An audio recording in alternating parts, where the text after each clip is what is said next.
아버지가 나의 작은 월세방에 오셔서 물으셨다. 얘야, 넌 어쩌다 이런 곳에서 사니? 내 명의로 된 강남의 고급 아파트는 어쩌고? 그때 갑자기 남편이 밖에서 들어왔다. 그는 내 아버지에게 소리치며 윽박질렀다. 뭐라고요? 아파트? 그 집은 이제 우리 엄마 명의입니다. 그게 불만이라면 당장 당신 딸과 이혼하겠습니다. 남편은 자기가 누구를 상대하고 있는지 전혀 모르고 있었다. 그날 이후 아버지가 한 일이 남편과 그의 가족의 삶을 어떻게 바꾸었을까? 이야기가 시작되기 전에 이 이야기를 보시는 친구분들은 어느 지역에 계신지 댓글로 남겨주세요.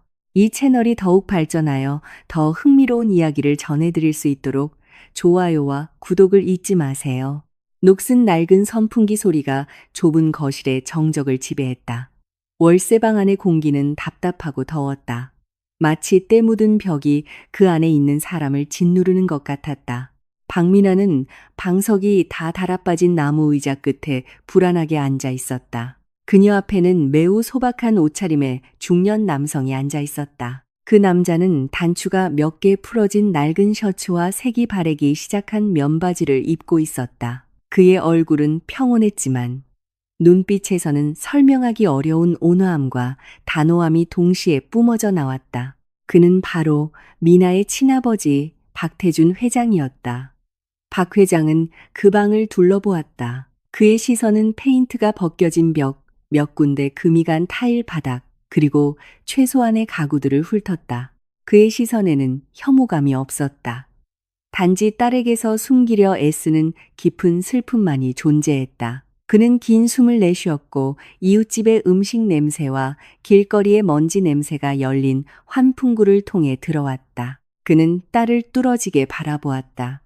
미나는 야위어 보였다. 그녀의 아름다운 얼굴은 피로의 기색으로 덮여 있었다. 아버지를 맞이하기 위해 미소를 지으려 애썼지만 그녀가 쓴 수수하지만 단정한 스카프는 두려움에 고개를 숙인 그녀의 얼굴을 감싸고 있었다. 박 회장은 마침내 입을 열었다. 그의 목소리는 부드러웠지만 힘이 실려 있었다. 그는 물었다. 미나야, 왜 이렇게 고통스러운 삶을 선택했니? 왜 내 명의로 된 강남의 고급 아파트로 가지 않는 거니? 그 질문이 허공에 맴돌았다. 미나는 침묵했다. 그녀는 자신의 손가락을 꽉 쥐었다. 아버지의 눈을 마주 볼 용기가 나지 않았다. 아버지가 실망한 것은 미나가 가난해서가 아니라 미나가 스스로를 폄하하도록 내버려 두었기 때문이라는 것을 알고 있었다. 미나는 남편에게 헌신하고 싶다고 나지막이 대답했다. 그녀는 이진우와 함께 처음부터 모든 것을 시작하고 싶었다. 함께 노력하면 좋은 결실을 맺을 것이라고 믿었다. 그러나 박 회장은 그것이 단순한 노력이 아니라는 것을 알고 있었다. 그는 딸에게 불공정한 일이 벌어지고 있음을 보았다. 갑자기 문 앞에서 오토바이가 거칠게 멈추는 소리가 들렸다. 오토바이 스탠드를 땅에 내리치는 소리가 요란하게 울렸다. 뒤이어 묵직한 발걸음 소리가 다가왔다. 현관문이 노크도 없이 활짝 열렸다. 이진우가 얼굴이 새빨갛게 달아오르고 땀을 뻘뻘 흘리며 들어왔다. 그는 막 퇴근한 참이었고 회사에서의 온갖 짜증을 집으로 가져온 듯했다. 진우는 낡은 소파에 서류 가방을 던졌고 먼지가 살짝 일었다. 그의 눈에 손님 의자에 조용히 앉아있는 박 회장의 모습이 들어왔다. 진우의 표정은 즉시 변했다. 존경심이 아닌 혐오와 분노가 떠올랐다.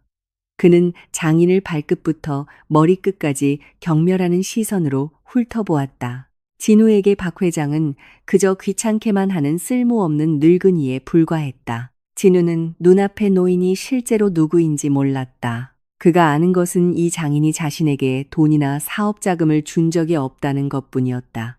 진우는 거칠게 코웃음을 쳤다. 그는 거칠게 넥타이를 풀며 다가갔다. 그는 높은 목소리로 물었다. 그 노인네가 여기서 뭐 하는 겁니까? 미나는 자리에서 일어나 남편을 진정시키려 했다. 아버지가 잠시 그들의 안부를 보러 들렀을 뿐이라고 말했다. 하지만 진우는 상관하지 않았다.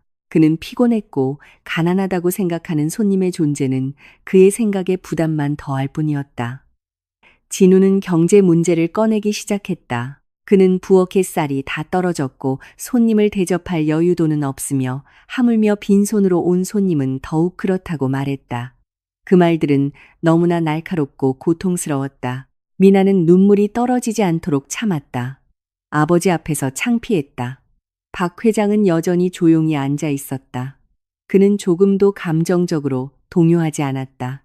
그는 무표정한, 해석하기 어려운 시선으로 사위를 바라보았다. 그리고 그는 묵직한 목소리로 아까 미나에게 했던 질문을 반복했다. 하지만 이번에는 진우가 듣도록 의도한 것이었다. 그는 집에 대해 물었다. 그는 미나가 더 나은 주거 환경에 대한 권리가 있다고 언급했다. 그 간단한 질문은 오히려 이미 타오르고 있던 진우의 분노에 불을 지폈다. 진우는 폭발했다. 그는 장인의 얼굴 앞에서 큰 소리로 외쳤다. 그의 목소리는 좁은 공간을 가득 메웠고 옆집 이웃도 들을 수 있을 정도였다. 뭐라고요? 아파트? 그 집은 이제 우리 엄마 명의입니다. 그게 불만이라면 당장 당신 딸과 이혼하겠습니다. 그 문장은 여과 없이 튀어나왔다. 진우는 우쭐해졌다. 그는 미나에 대한 완전한 권력을 가지고 있다고 느꼈다. 그는 몇 달 전 누진세를 피하기 위한 안전장치라거나 미나가 맹목적인 사랑 때문에 믿어버린 다른 터무니없는 이유들을 대며 그의 어머니인 김여사 명의로 재산권 이전 서류에 서명하도록 미나를 조종했다. 미나는 이혼 위협에 깜짝 놀랐다. 그녀의 몸이 심하게 떨렸다. 진우가 아버지 앞에서 감히 그 신성한 말을 내뱉을 줄은 상상도 못했다. 미나는 진우의 팔을 잡고 남편에게 그런 말을 하지 말라고 애원했다. 하지만 진우는 아내의 손을 거칠게 뿌리쳤다. 그는 박 회장의 얼굴을 손가락으로 가리켰다. 그는 미나의 가족이 가져온 가난에 질렸다고 말했다. 그는 미나와 그녀의 아버지를 기생충이라고 여겼다.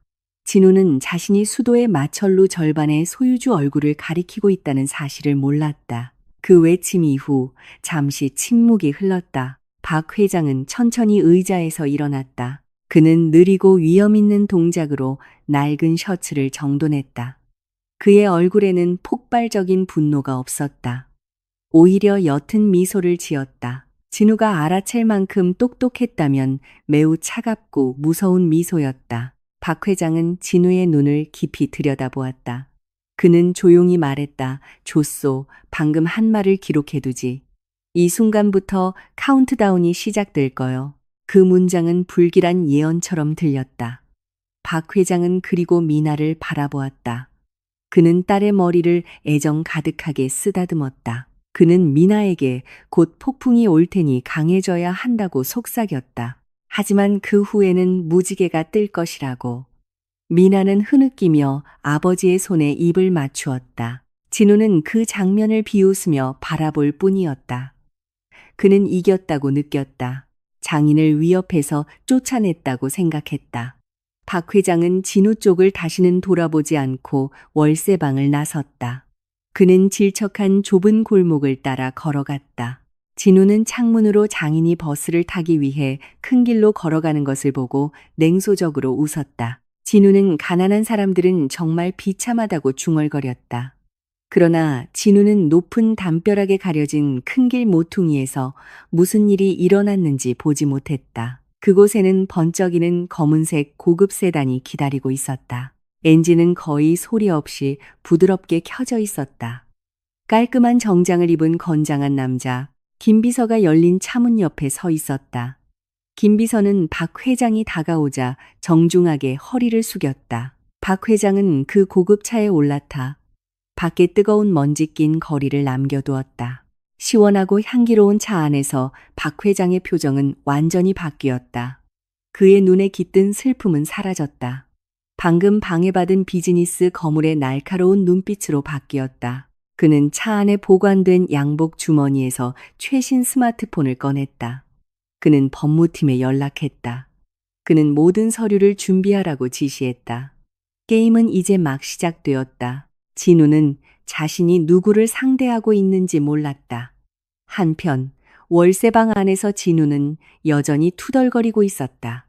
그는 감정을 분출한 것에 만족감을 느꼈다. 그의 오만한 외침이 자신의 관에 박은 첫 번째 못이라는 것을 깨닫지 못했다. 그는 박 회장이 앉았던 의자에 앉아 이 허술한 작은 궁전의 왕이라도 된 듯한 기분을 느꼈다. 미나는 울음을 숨기기 위해 화장실로 들어갔다.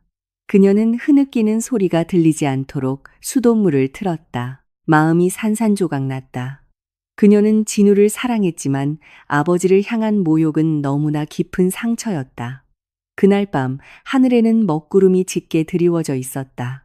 마치 자연도 카르마가 정의의 망치를 내리칠 준비를 하고 있다는 것을 아는 듯했다. 밤은 깊어갔지만 작은 월세방 안의 긴장감은 가시지 않았다. 진우는 여전히 거실에 앉아 불안하게 담배를 피우고 있었다. 담배 연기가 환기가 잘 안 되는 방을 가득 채워 공기를 더욱 답답하게 만들었다. 미나는 이미 화장실에서 나왔고 눈은 부어 있었지만 남편을 위해 따뜻한 차를 끓여주며 여전히 그를 섬기려 애썼다. 그녀는 진우 앞에 작은 테이블에 조심스럽게 찻잔을 내려놓았다. 조금이라도 실수하면 남편의 분노를 다시 살까 두려웠다. 진우가 찻잔을 집으려 할 때 그의 눈에 테이블 끝에 놓인 물건이 들어왔다. 손목시계였다. 그 시계는 가죽 스트랩의 가장자리가 약간 벗겨진 낡아 보이는 시계 유리는 흐릿해 보였다. 그것은 아까 박 회장이 떠날 때 두고 간 그의 시계였다. 진우는 그 시계를 거칠게 집어들었다. 그는 경멸하는 눈빛으로 그 물건을 손 안에서 이리저리 돌려보았다. 그는 장인이 이 고물을 버려달라고 일부러 두고 갔다고 생각하며 코웃음을 쳤다. 진우는 미나를 불렀다. 그는 왜 그녀의 아버지가 이 집에 쓰레기를 두고 갔냐고 물었다. 미나는 서둘러 다가와 진우의 손에 들린 아버지의 시계를 보았다. 그녀는 정중하게 그 시계를 달라고 말하며 자신이 보관했다가 나중에 돌려주겠다고 했다. 미나는 그 시계가 아버지에게 매우 소중하다는 것을 알고 있었다. 가격 때문이 아니라 미나가 어릴 때부터 아버지가 항상 착용하던 애장품이었기 때문이다. 그러나 진우는 주려하지 않았다. 이유 없는 짜증에 휩싸인 그는 갑작스러운 움직임으로 그 손목시계를 타일 바닥에 내동댕이 쳤다. 고통스러운 큰 충돌음이 들렸다. 시계 유리는 산산조각이 났고 바늘은 떨어져 나갔으며 가죽 스트랩은 끊어졌다. 미나는 숨 막히는 비명을 질렀다. 그녀는 즉시 무릎을 꿇고 떨리는 손으로 그 시계 파편들을 주웠다. 눈물이 다시 흘러내렸다. 진우가 어떻게 아버지의 물건에 이렇게 잔인할 수 있는지 이해할 수 없었다. 진우는 경멸하며 웃었다. 그는 그런 낡은 시계는 특별 대우를 받을 가치가 없다고 말했다. 그는 심지어 남은 조각들을 쓸어서 앞 쓰레기통에 버리겠다고 위협했다. 진우는 자신이 방금 부순 시계가 세계적인 시계학의 걸작이라는 것을 몰랐다. 그것은 벼룩시장에서 산 중고 시계가 아니었다. 그것은 복잡한 무브먼트를 가진 한정판 수집가용 시계였고 그 가치는 진우가 현재 살고 있는 집 수백 채와 맞먹는 것이었다. 박 회장은 눈에 띄지 않기 위해 일부러 외관을 낡아 보이게 놔둔 것이었다. 하지만 훈련된 눈에는 그 시계가 보물이었다. 미나가 시계 조각을 다 줍기도 전에 현관문이 다시 열렸다. 이번에는 인사도 노크도 없었다. 화려한 옷차림과 과도한 금 장신구를 한 중년 여성이 거만하게 들어왔다. 바로 진우의 어머니 김여사였다. 그녀의 얼굴은 두꺼운 화장으로 덮여 있었지만 얼굴의 증오 어린 주름을 가리지는 못했다. 그녀는 혐오스러운 눈빛으로 월세방을 둘러보았다. 마치 동물 우리에 들어온 것 같았다. 진우는 즉시 일어서서 어머니를 맞이했다. 미나에게 보였던 험악한 얼굴은 이제 달콤하고 순종적으로 변했다. 김 여사는 바닥에 무릎 꿇고 쓰레기를 줍고 있는 미나에게는 신경 쓰지 않았다. 그녀는 곧장 주빈석에 앉아 비싼 핸드백을 테이블 위에 놓았다. 그녀는 가방에서 서류철 하나를 꺼냈다. 귀에 거슬리는 쨍쨍한 목소리로 김 여사는 온 목적을 알렸다. 그녀는 집 등기 부등본을 가져왔다. 이 월세방이 아니라 원래 미나의 권리가 되어야 할 고급 아파트의 등기부 등본이었다. 미나의 저축으로 샀지만 진우의 이름으로 등기되었다가 다시 김 여사에게 명의가 이전된 그 집. 김 여사는 그 집이 이제 완전히 자신의 소유가 되었다고 큰 소리로 말했다. 그녀는 미나처럼 가난하고 예의 없는 가족을 둔 며느리는 질색이라고 말했다. 그녀는 미나가 진우의 경력에 짐만 된다고 비난했다. 김 여사는 미나가 불운을 가져온다고 진우를 부추겼다. 주관 없는 아들인 진우는 어머니의 모든 말에 고개를 끄덕이며 동의했다. 그는 정당성을 부여받았다고 느꼈다. 그는 미나를 제거하는 것이 성공으로 가는 올바른 길이라고 느꼈다. 그리고 김 여사는 충격적인 명령을 내렸다. 그녀는 진우에게 오늘 밤 당장 미나를 이 월세방에서 쫓아내라고 시켰다.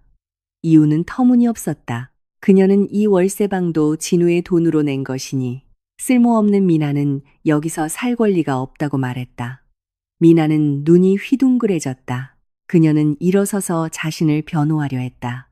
그녀는 진우에게 이 월세방의 임대료는 지난달 미나의 저축 잔액으로 낸 것이라고 상기시켰다. 진우의 월급은 그의 어머니의 사치스러운 생활 방식으로 다 써버렸기 때문이다. 그러나 김 여사와 진우 앞에서는 사실이 통하지 않았다. 김 여사는 오히려 더 큰 소리로 미나를 계산적이고 남편에게 진심이 아니라며 비난했다. 그녀는 미나를 불효한 아내라고 불렀다. 어머니를 두려워하는 진우는 결국 그 미친 명령을 따랐다. 그는 출구를 가리키며 미나에게 떠나라고 했다. 그는 이혼 서류를 최대한 빨리 처리하겠다고 말했다. 미나는 믿을 수 없다는 표정으로 남편을 바라보았다. 5년의 결혼 생활, 모든 희생이 단지 어머니의 선동 때문에 한밤중에 쫓겨나는 것으로 보답받았다. 미나는 애원하지 않았다. 그녀는 자신의 자존심이 이 탐욕스러운 인간들의 발 아래 무릎 꿇는 것보다 더 가치 있다는 것을 알았다. 그녀는 방으로 들어가 작은 손가방을 들었다. 그녀는 단지 몇 벌의 옷과 중요한 서류만 챙겼다. 그녀는 진우의 돈으로 산 물건은 단 하나도 가져가지 않았는데 사실 그런 물건은 거의 없었다. 미나는 꿋꿋한 얼굴로 방에서 나왔다. 그녀는 김 여사와 진우를 번갈아 쳐다보았다.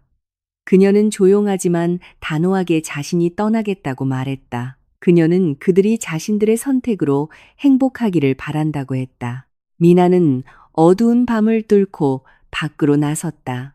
아까부터 흐렸던 하늘은 마침내 폭우를 쏟아냈다. 미나는 우산 없이 걸었다. 빗물이 그녀의 몸과 옷을 적셨고 뺨을 타고 흐르는 눈물을 감춰주었다. 그녀는 그 월세방에서 멀어져 갔다. 그동안 버텨온 지옥 같은 삶에서 멀어져 갔다. 길모퉁이에서 그녀는 외로운 버스 정류장에 멈춰섰다. 추위에 떨리는 손으로 젖은 옷을 뒤져 휴대폰을 꺼내 오랫동안 도움을 청하지 않았던 번호 하나를 눌렀다. 한편 월세방 안에서 김 여사와 진우는 만족스럽게 웃었다. 그들은 쓰레기를 버렸다고 느꼈다. 진우는 다시 자리에 앉았고 그의 눈은 미나가 다 치우지 못한 바닥의 시계 파편을 다시 보았다. 시계 뒷면의 일부가 떨어져 나가 작게 새겨진 일련 번호와 브랜드명이 매우 작지만 선명하게 보였다. 호기심이 진우를 자극했다. 그는 그 작은 금속판을 주었다. 그는 휴대폰을 꺼내 거기에 적힌 브랜드와 일련 번호를 인터넷 검색 엔진에 입력했다. 그의 휴대폰 화면에 검색 결과가 떴다. 진우의 눈이 휘둥그레졌고 입이 떡 벌어졌다.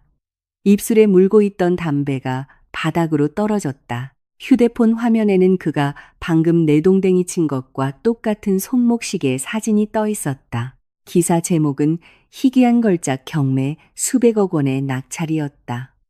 진우는 가격의 자릿수를 여러 번 반복해서 읽었다. 0이 너무 많았다. 그는 피가 웃는 듯한 느낌을 받았다. 심장이 가슴을 아프게 할 정도로 세차게 뛰었다. 그는 바닥에 흩어진 유리 조각과 시계 부품들을 보았다. 진우는 극도로 공황 상태에 빠졌다. 그는 무릎을 꿇고 떨리는 손으로 시계 조각들을 다시 맞추려 했었다. 식은땀이 관자놀이에서 줄줄 흘러내렸다. 아들의 이상한 행동을 본 김 여사가 물었다. 무슨 일이냐? 진우는 대답할 수 없었다. 목이 메었다. 그는 방금 자신의 온 가족의 자존심을 7대에 걸쳐 살 수 있는 가치의 물건을 파괴했다. 두려움이 그의 척추를 타고 기어오르기 시작했다. 장인이 이런 시계를 가지고 있다면, 그렇다면 아까 그 남루한 노인은 도대체 누구란 말인가? 그 질문이 진우의 머리를 큰 망치처럼 내리쳤다. 밖에서는 비가 점점 더 거세게 내렸고 마치 이제 막 시작된 진우의 어리석음을 비웃는 듯했다. 아침 햇살이 제대로 닫히지 않은 월세방 창문 틈으로 스며들어 창백한 진우의 얼굴을 비추었다. 그는 뜬 눈으로 밤을 새웠다. 그의 눈은 붉고 부어 있었으며 그 주위에는 그를 살아있는 시체처럼 보이게 하는 검은 동그라미가 둘러져 있었다. 밤새도록 그는 집 앞 쓰레기통을 뒤지며 어젯밤 내동댕이 친 손목시계의 남은 조각들을 찾았다. 하지만 이상하게도 그 조각들은 흔적도 없이 사라졌다. 톱니바퀴도 유리 조각도 심지어 가죽 스트랩조차도 없었다. 진우는 미칠 것 같았다. 그는 자신의 정신 상태를 의심하기 시작했다. 어젯밤 인터넷에서 본 정보가 잘못된 것이었을까? 아니면 그가 잠시 한눈판 사이에 누군가 몰래 가져간 것일까? 두려움이 그를 사로잡았다. 만약 그 시계가 진짜였고 장인이 손해배상을 청구한다면 진우는 100년을 일해도 갚을 수 없다는 것을 알았다. 비틀거리는 걸음과 혼란스러운 마음으로 진우는 억지로 회사로 향했다. 할부로 산 오토바이를 타고 가는 내내 그는 최악의 시나리오를 상상했다. 경찰이 회사 로비에서 그를 기다리고 있거나 최근 저하된 업무 성과 때문에 해고 통지서가 이미 그의 책상 위에 놓여 있을 것이라고 생각했다. 사무실 건물에 도착하자 진우는 다른 사람들의 시선을 피하며 고개를 숙이고 걸었다. 경비원을 볼 때마다 심장이 세차게 뛰었고 그들이 자신을 끌어낼까봐 두려웠다. 그가 좁은 자기 자리에 앉자마자 책상 위에 전화기가 요란하게 울렸다. 저편에서 대표이사 비서의 목소리가 들렸고 그에게 즉시 최고층의 CEO를 만나러 오라고 명령했다. 식은땀이 진우의 등을 타고 흘러내렸다. 내 인생은 끝장이다라고 그는 생각했다. 떨리는 무릎으로 그는 임원 전용층으로 가는 엘리베이터를 탔다. 엘리베이터 문이 열리자 그가 거의 밟아본 적 없는 두꺼운 카펫이 깔린 호화로운 복도가 나타났다. 그는 땀에 젖은 손으로 사무실 문을 두드렸다. 안으로 들어오라는 묵직한 목소리가 들렸다. 그 차가운 사무실 안에서 대표이사는 큰 책상 뒤에 앉아 진우를 날카로운 시선으로 바라보고 있었다. 진우는 고개를 숙이고 욕설이나 해고 통지서를 받을 준비를 했다. 그는 머릿속으로 변명할 말을 정리했고 심지어 무릎을 꿇고 자비를 구할 준비까지 되어 있었다. 그러나 다음에 일어난 일은 진우를 믿을 수 없다는 듯이 입을 벌리게 만들었다. 대표이사가 환하게 웃으며 일어서서 손을 내밀었다. 그는 진우에게 축하를 건넸다. 그는 회사가 대대적인 구조조정을 진행 중이며 도심의 주요 지점을 이끌 야심찬 젊은 인재가 필요하다고 말했다. 진우가 운영 및 재정에 대한 전권을 가진 새로운 지점장으로 선발되었다. 진우는 얼어붙었다. 이 정보를 처리하는데 뇌가 몇 초간 멈췄다. 해고되기는커녕 승진했다. 월급은 3배로 올랐다. 게다가 법인 차량과 기타 수당까지. 어젯밤부터 진우를 옥죄던 두려움이 갑자기 사라지고 취할 듯한 희열의 파도가 밀려왔다. 그는 불타는 열정으로 사장의 손을 잡았다. 마음속으로 그는 자신의 두려움을 비웃었다. 알고 보니 그는 정말 대단했다. 알고 보니 행운이 그의 편이었다. 그 손목시계에 대해서는 진우는 자신의 마음을 진정시키기 위해 즉시 스스로 결론을 내렸다. 분명 가짜 시계였을 것이다. 박 회장 같은 가난한 노인이 수백억 원짜리 진품을 가질 리가 없었다. 그것은 분명 일반인의 눈을 속이는 최고급 모조품이었을 것이다. 진우는 잠시 두려워했던 자신이 어리석었다고 느꼈다. 그는 다시 가슴을 폈다. 그의 오만함은 이전보다 더 커져서 돌아왔다. 사장실을 나오며 진우는 구름 위를 걷는 기분이었다. 그는 흥분해서 김 여사에게 전화를 걸었다. 그는 기쁜 소식을 전했다. 전화기 저편에서 김 여사는 기쁨에 겨워 소리치며 자신의 훌륭한 아들을 칭찬하고 미나를 쫓아낸 결정이 복을 부르는 문을 열었다고 더욱 확신했다. 김 여사에 따르면 미나는 그동안 진우의 경력을 가로막는 불운의 존재였다. 진우는 전적으로 동의했다. 그는 자유롭고 강력하다고 느꼈다. 그날 오후 그는 동료들에게 비싼 레스토랑에서 점심을 대접하고 최고의 메뉴와 가장 비싼 신선한 주스를 주문하며 자신의 새로운 직위를 거만하게 과시했다. 그 승진 며칠 후 진우는 지점 재정을 완전히 장악하기 시작했다. 막대한 회사 운영 자금에 대한 접근권이 이제 그의 손끝에 있었다. 절대 만족할 줄 모르는 김 여사가 투덜거리기 시작했다.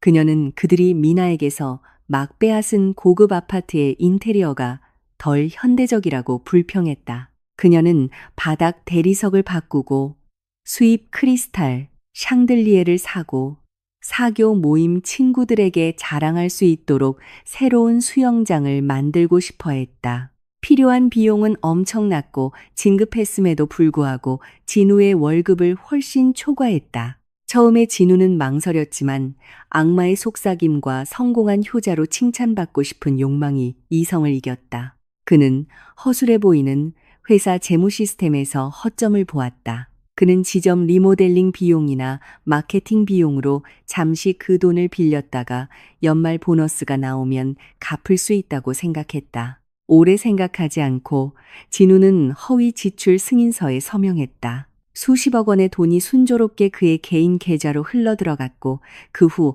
어머니의 집을 리모델링하기 위해 건설업자에게 전달되었다. 진우는 그 쉬움이 매우 교묘하게 준비된 함정이라는 것을 깨닫지 못했다. 그곳에서 멀리 떨어진 다른 방에서 박 회장은 회사의 거래 데이터를 실시간으로 보여주는 대형 모니터 앞에 앉아 있었다. 그의 옆에는 김 비서와 한수석 감사관이 서 있었다. 그들은 지아노의 계정으로 승인된 의심스러운 자금 흐름을 나타내는 붉은 알림이 화면에서 깜빡이는 것을 보았다. 박 회장은 그것을 멈추라고 명령하지 않았다. 오히려 그는 따뜻한 차를 조용히 마셨다. 그는 김 비서에게 쥐가 배부를 때까지 미끼를 먹게 내버려 두라는 신호를 보냈다. 그가 안전하다고 느끼게 둬라. 그가 꿈의 궁전을 짓게 둬라. 왜냐하면 그가 더 높이 날수록 그가 떨어질 때 더 산산조각 날 것이기 때문이다. 모든 거래 증거는 기록되어 깔끔하게 보관되었고 언제든 터뜨릴 준비가 된 시한폭탄이 되었다. 진회누는 온갖 오만함 속에서 자신이 왕좌를 짓고 있다고 생각하며 매우 부지런히 자신의 무덤을 파고 있었다. 2주가 흘러 이제 김 여사와 진우가 살고 있는 고급 아파트의 리모델링이 끝났다. 그 집은 그 고급 단지의 다른 집들보다 훨씬 더 화려하고 눈에 띄었다.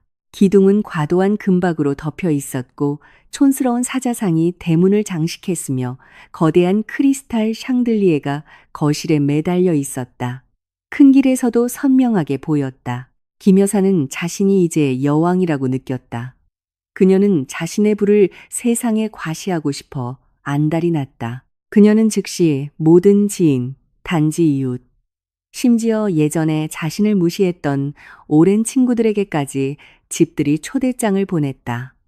파티날 밤이 되었다. 집 앞마당은 손님들의 차로 가득 찼다. 비록 대부분이 김 여사가 기대했던 고급차가 아닌 일반 차였지만 조용한 고급 단지의 분위기와는 조금 어울리지 않게 트로트 음악이 시끄럽게 울려 퍼졌다. 하지만 김 여사는 신경 쓰지 않았다. 그녀는 반짝이는 장식이 가득한 옷을 입고 이리저리 바쁘게 움직이며 턱을 치켜든 채 손님들을 맞이하고 세계적으로 뻗어나가는 아들의 사업에 대해 거짓말을 늘어놓았다. 진우는 어머니 옆에 서서 횡령한 돈으로 산 비싼 정장을 입고 공짜 음식을 먹으러 온 사람들로부터 받는 가짜 칭찬을 즐기며 자랑스럽게 미소 짓고 있었다. 파티의 쉔서 속에서 택시 한 대가 대문 앞에 멈췄다. 문이 열리고 몇몇 손님들을 침묵하게 만든 한 여성이 내렸다.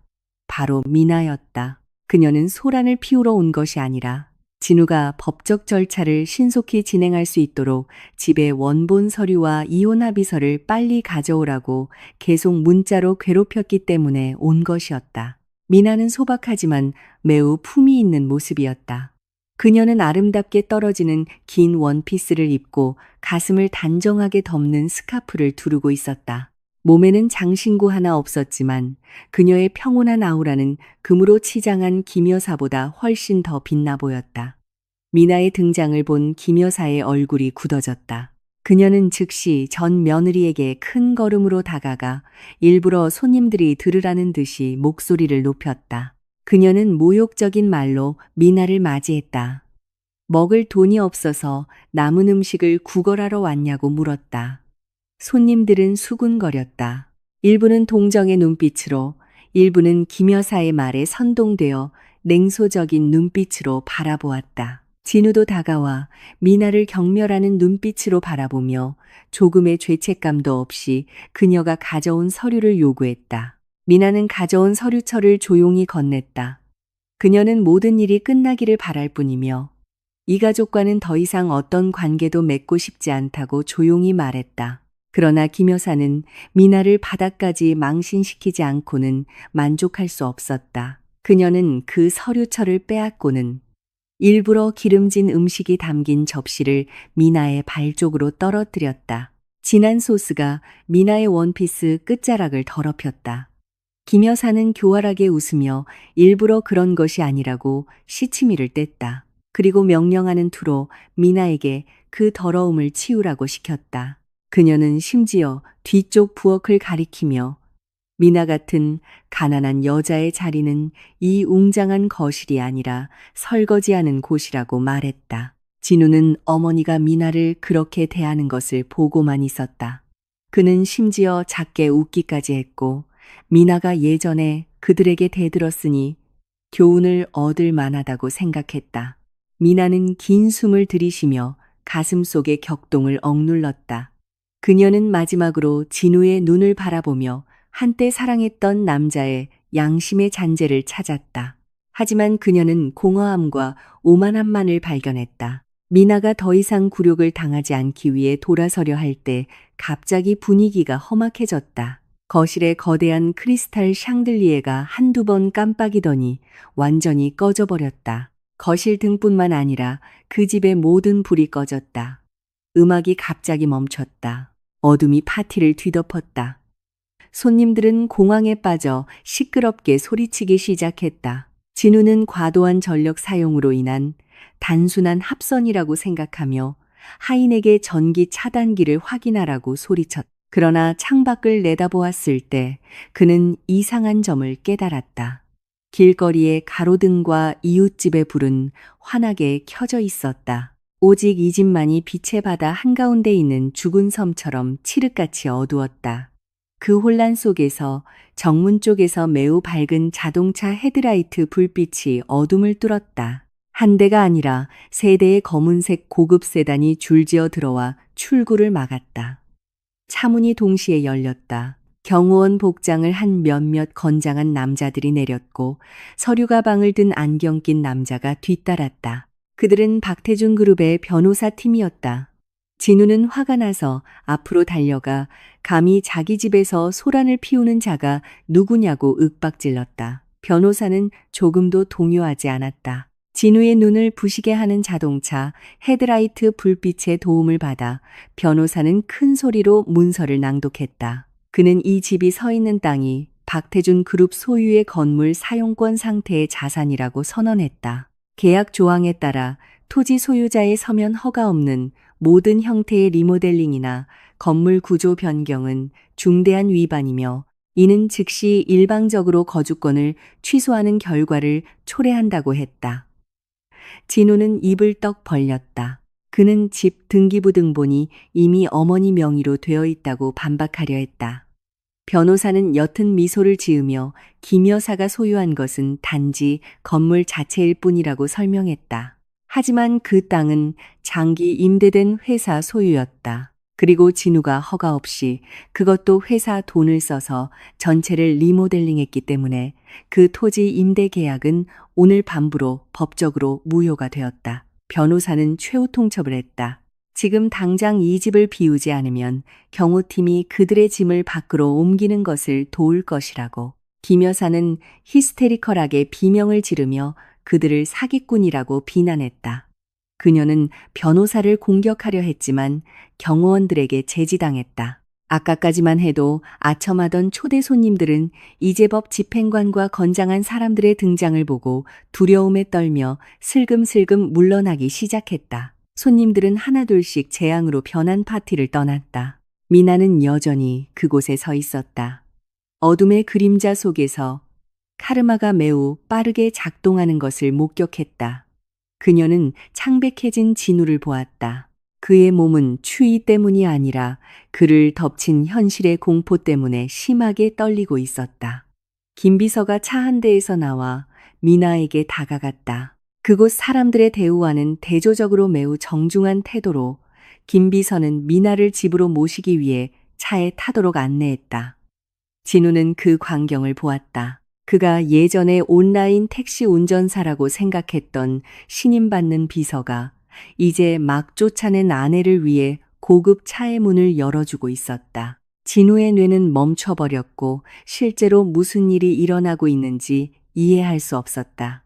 그날 밤, 집들이 파티는 추방의 밤으로 변했다.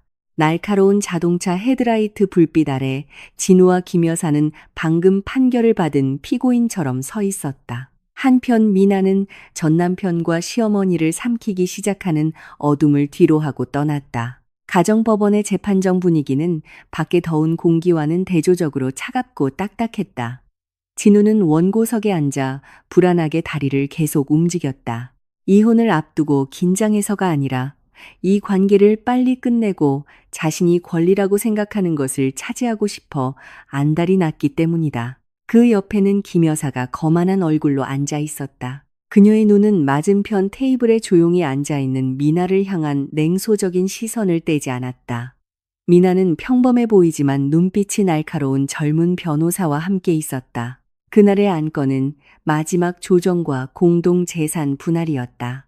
며칠 전 고급 아파트에서 쫓겨난 사건으로 눈이 먼 진우는 이제 남은 것이라도 긁어모으려 했다. 그는 미나가 꽤 번화한 도매 쇼핑센터에 작은 옷감 가게와 부티크를 운영하고 있다는 것을 알고 있었다. 그 가게는 미나가 결혼 초부터 시작한 것으로 진우는 그 자금 출처를 전혀 몰랐다. 그는 그것이 미나의 저축이라고 추측했다. 지금까지 진우는 시장 사업을 하는 것이 체면이 깎인다고 생각해서 그 가게에 전혀 관심이 없었다. 하지만 그는 매출이 안정적이라는 것을 알고 있었다. 조정판사가 재산 분할 합의에 대해 물었다. 거두절미하고 진우는 즉시 요구사항을 제기했다.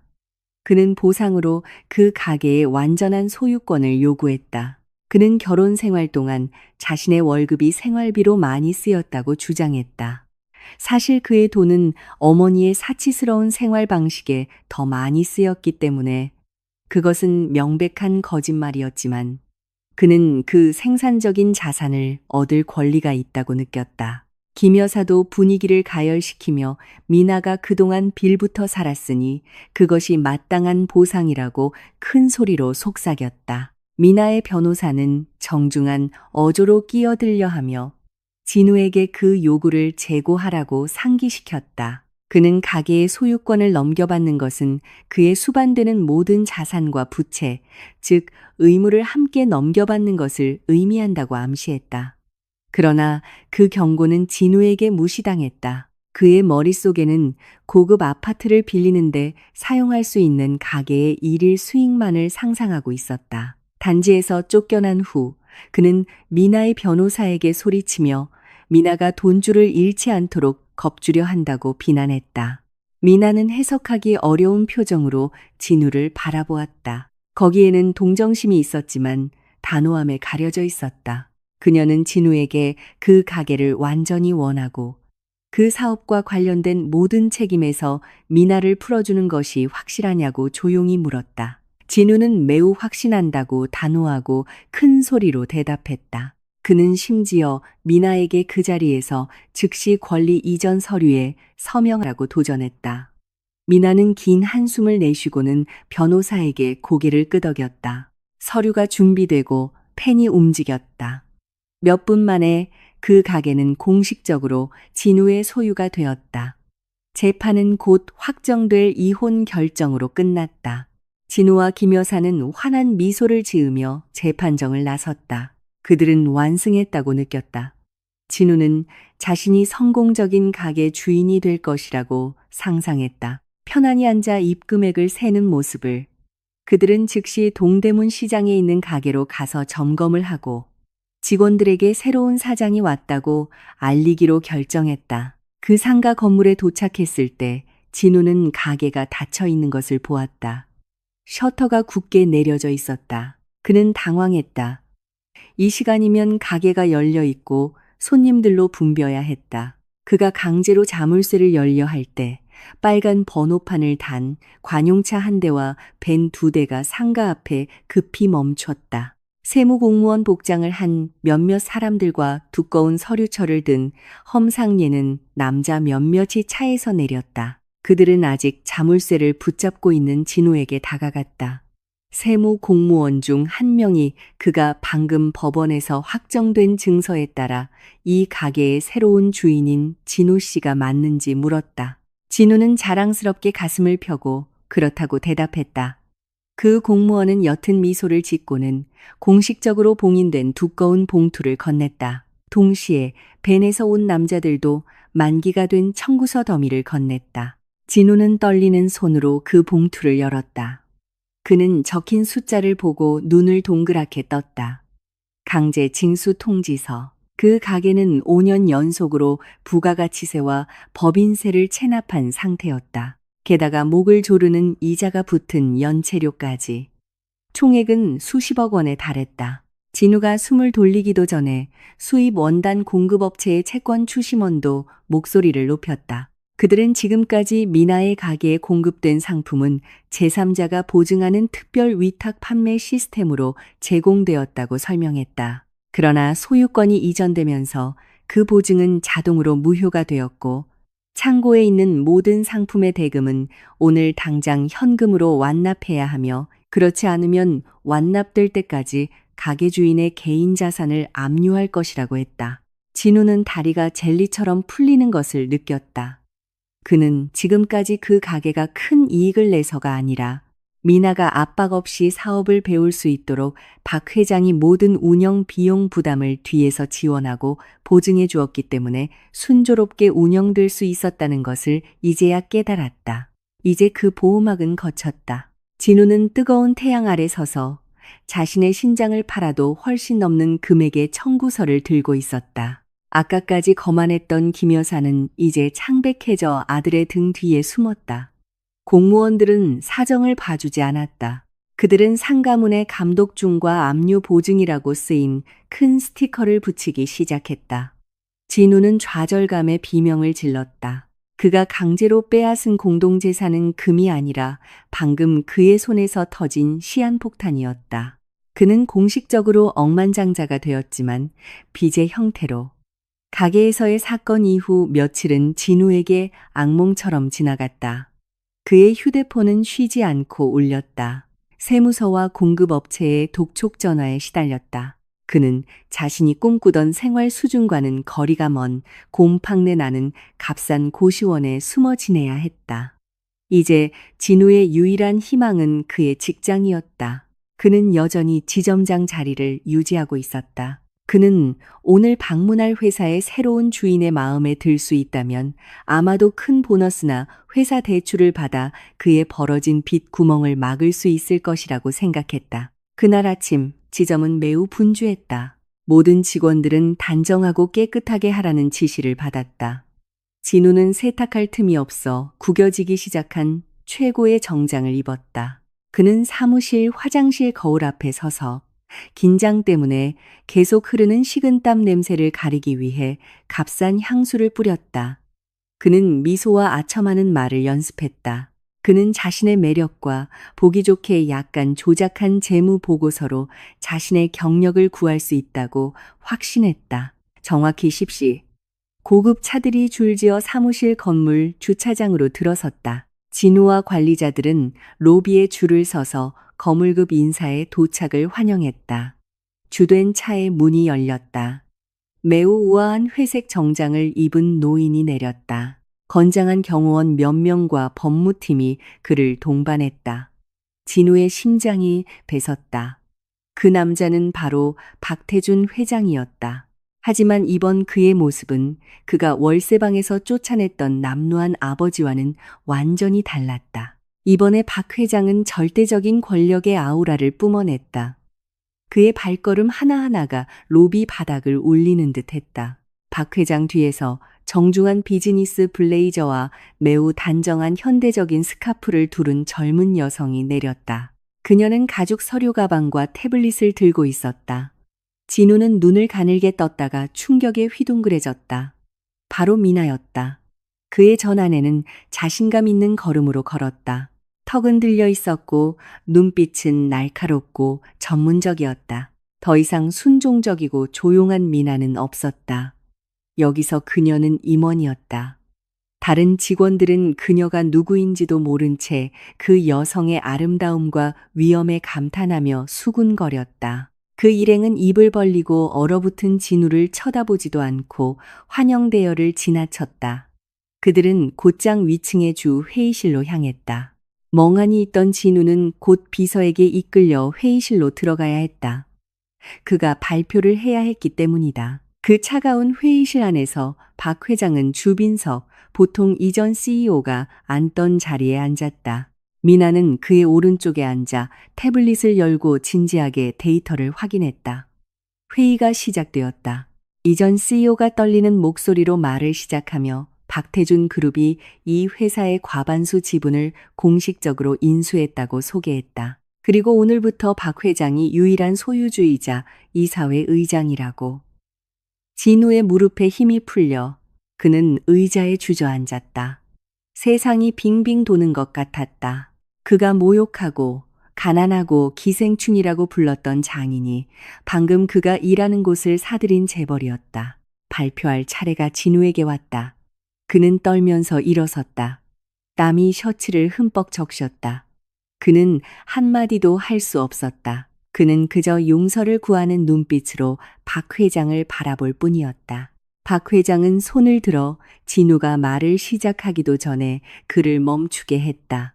조용하지만 방 전체에 울려 퍼지는 목소리로 박 회장은 자신은 이미 더 정확한 보고서를 가지고 있기 때문에 실적 발표가 필요 없다고 말했다. 미나가 태블릿의 버튼을 누르자 진우 뒤에 프로젝터 화면이 바뀌었다. 나타난 것은 판매 그래프가 아니라 은행 거래 증빙 서류, 지점 운영 자금에서 진우의 개인 계좌로 그리고 다시 건설업자와 가구점 계좌로 흘러간 자금 흐름을 보여주는 계좌 이체 내역이었다.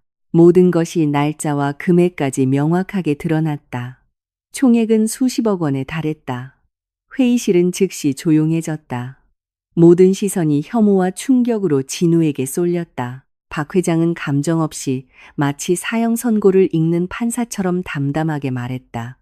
그는 이것이 단순한 윤리 위반이 아니라 기업 횡령 및 부패라는 형사 범죄라고 선언했다. 진우는 부인하려 애쓰며 그것은 단지 일시적인 대출이었다고 더듬거렸다. 그러나 미나가 그의 말을 차갑게 끊었다. 그녀는 위반된 법조항들을 읽어내렸고 오늘 아침 법의학 감사가 완료되었다고 언급했다. 박 회장은 경비 책임자에게 눈짓을 했다. 회의실 문이 거칠게 열렸다. 정복을 입은 경찰 2명이 체포 영장을 들고 들어왔다. 진우는 공황 상태에 빠졌다. 그는 울부짖으며 박 회장에게 다가가려 했고 그를 아버님이라 부르며 과거의 인연을 들먹이며 자비를 구했다. 그러나 박 회장의 비서인 김 비서가 재빨리 진우의 길을 막고 그가 주인에게 닿지 못하도록 막았다. 박 회장은 뼈를 애는 듯한 차가운 시선으로 진우를 바라보았다. 그는 조용히 말했다. 나에게 도둑질하는 아들은 없소. 그리고 불효한 사위도 없소. 경찰은 즉시 진우의 두 손을 등 뒤로 수갑을 채웠다. 금속 수갑이 찰컥하는 소리가 그 조용한 방에서 매우 크게 울렸다. 진우는 회의실에서 끌려나가면서 그를 경멸하는 시선으로 바라보는 동료들을 지나쳤다. 진우의 도움을 청하는 외침은 사무실 복도에 울려 퍼졌고 그의 경력을 영원히 끝내는 수치스러운 구경거리가 되었다. 회의실 안에서 미나는 다시 고개를 숙여 태블릿을 바라보며 마치 방금 방에서 쓰레기가 치워진 것처럼 회의를 계속했다. 진우의 체포 소식은 번개처럼 퍼져나갔다. 사무실뿐만 아니라 아직 연민을 가진 진우의 동료 중 한 명의 다급한 전화를 통해 김 여사의 귀에도 들어갔다. 그러나 김 여사의 반응은 양심을 가진 인간의 상식을 완전히 벗어났다. 이제 막 쇠창살 뒤에 갇힌 외아들의 운명을 생각하며 히스테리컬하게 우는 대신 그 중년 여성은 하루 전에 막이 사온 좁은 월세방 한가운데서 잠시 얼어붙었다. 그녀의 뇌는 변호사를 구하거나 아들을 면회할 방법을 찾는 대신 자신이 구할 수 있는 남은 자산을 계산하며 빠르게 돌아갔다. 그녀의 이기적인 생존 본능이 완전히 통제권을 장악했다. 그녀는 진우를 폐암엔 횡령 사건이 장난이 아니라는 것을 잘 알고 있었다. 만약 경찰이 수사를 확대한다면 그 자금 흐름을 추적하여 대부분이 그녀의 사치스러운 생활 방식과 얼마 전에 집 리모델링에 흘러 들어갔다는 것을 밝혀낼 가능성이 있었다. 그녀는 연루될까 두려웠다. 함께 감옥에 갈까 두려웠다. 떨리지만 재빠른 손으로 김 여사는 옷장을 뒤지기 시작했다. 그녀는 큰 여행 가방을 꺼내 남아있는 귀중품들을 넣기 시작했다. 지난달에 산금 장신구 몇 개, 시계, 그리고 매트리스 밑에 숨겨둔 현금 다발, 진호에게서 월급날마다 뜯어낸 돈 모두를 그녀의 가죽 핸드백에 넣었다. 그녀는 진호의 옷은 한 벌도 챙기지 않았다. 그녀에게 진호는 이제 짐이었다. 그 아들은 실패했다. 끝났고 더 이상 돈벌이 수단으로서 쓸모가 없었다. 김 여사는 비뚤어진 논리로 자신의 행동을 정당화했다. 자신이 먼저 살아야 나중에 진우를 도울 수 있다고. 사실 마음속 깊은 곳에서는 이 문제에서 최대한 멀리 도망치고 싶을 뿐이었다. 그녀는 남은 재산을 가지고 이 문제에 대해 전혀 모르는 먼 친척이 있는 다른 지방으로 도망쳐 새 삶을 시작할 작정이었다. 떠나기 전 김 여사는 오랜 지인에게 연락했다. 예전에 가짜 사교계 모임에서 자주 만났던 최수진이라는 여성이었다. 수진은 뒷세계에 인맥이 많고 흔적 없이 사라지고 싶은 사람들을 자주 돕는 것으로 알려져 있었다. 전화 통화에서 수진은 매우 동정적인 태도를 보이며 기꺼이 돕겠다고 했다. 수진은 오늘 오후 다른 섬으로 가는 VIP급 여객선 티켓을 약속했다. 단, 작은 조건 하나가 있었다. 수진은 김 여사에게 목적지 항구에 있는 자신의 친척에게 줄 선물 꾸러미 하나를 가져다 달라고 부탁했다. 수진은 그것이 깨지기 쉬워 일반 택배로는 보내기 어려운 비싼 한약재와 보약 꾸러미일 뿐이라고 둘러댔다. 그 대가로 수진은 김 여사의 모든 여비를 부담하고 추가 용돈까지 주겠다고 했다. 돈이라면 눈이 뒤집히는 김 여사는 깊이 생각하지 않고 즉시 그 제안을 수락했다. 이런 위급한 상황에서도 행운의 여신이 자기 편이라고 느꼈다. 만남은 항구로 가는 길가의 한 커피숍에서 이루어졌다. 수진이 와서 티켓과 갈색 테이프로 깔끔하게 포장된 꽤 무거운 손가방을 건넸다. 김 여사는 조금의 의심도 없이 그것을 받았다. 그녀의 마음은 경찰과 어쩌면 진우를 쫓고 있을 채권자들의 추격을 피해 VIP급 여객선에 편안히 앉아있는 자신을 상상하느라 너무 바빴다. 그 짧은 거래 후 김 여사는 그날 오후 매우 붐비고 혼잡한 여객 터미널로 서둘러 향했다. 항구의 분위기는 숨막혔다. 더운 공기는 비릿한 바다 냄새, 버스 배기가스, 그리고 서로 밀치는 수천 명의 땀 냄새와 뒤섞여 있었다. 김 여사는 거만하게 걸으며 큰 여행 가방으로 길을 막는 사람들을 밀쳤다. 그녀는 짐꾼들과 물건을 파는 행상인들을 혐오스러운 눈빛으로 바라보았다. 마음속으로 계속 욕을 하며 자신이 이런 하층민들 속에 있을 사람이 아니라고 느꼈다. 그녀는 자신이 변장한 귀부인이라고 생각했다. 그녀는 보석이 든 핸드백을 매우 꽉 껴안았다. 눈은 다가오는 모든 사람을 향해 의심 가득한 경계심으로 가득 찼다. 그러나 그녀의 경계심은 오히려 부메랑이 되었다. 초라한 군중 속에서 그녀의 눈에 띄는 태도와 착용한 사치품들은 오히려 포식자들의 주의를 끌었다. 김 여사가 출발 터미널 입구에서 줄을 서고 있을 때 그녀 앞에서 작은 소동이 일어났다. 누군가 상자 더미를 떨어뜨려 길을 막았다. 김 여사는 짜증스럽게 코웃음을 쳤다. 그녀의 주인은 잠시 물건을 떨어뜨린 사람을 욕하는 데 쏠렸다. 바로 그 짧은 순간 그녀는 어깨에 강한 충격을 느꼈다. 남은 재산 전부가 들어있는 가죽 핸드백이 누군가에 의해 강제로 잡아당겨졌다. 김 여사는 깜짝 놀랐다.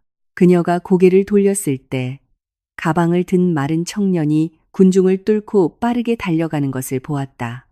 김 여사의 비명이 항구의 소음을 갈랐다. 그녀는 히스테리컬하게 소리쳤다. 날치기다. 도둑이야. 제발 내 가방, 내 재산. 그녀는 쫓아가려 했지만 큰 여행 가방과 수진에게서 받은 무거운 가방이 그녀의 움직임을 방해했다.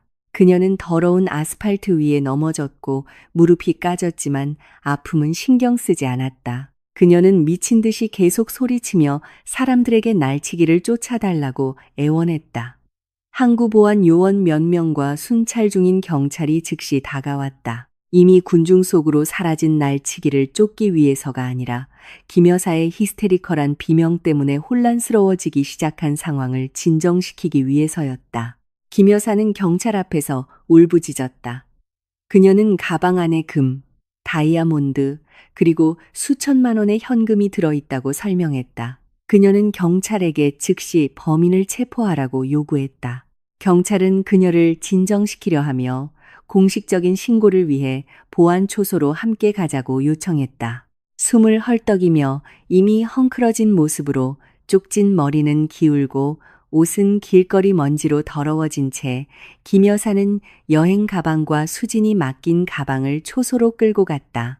에어컨이 나오는 초소 안에서 경찰은 그녀의 신원과 여행 목적을 묻기 시작했다. 표준 절차가 진행되었다.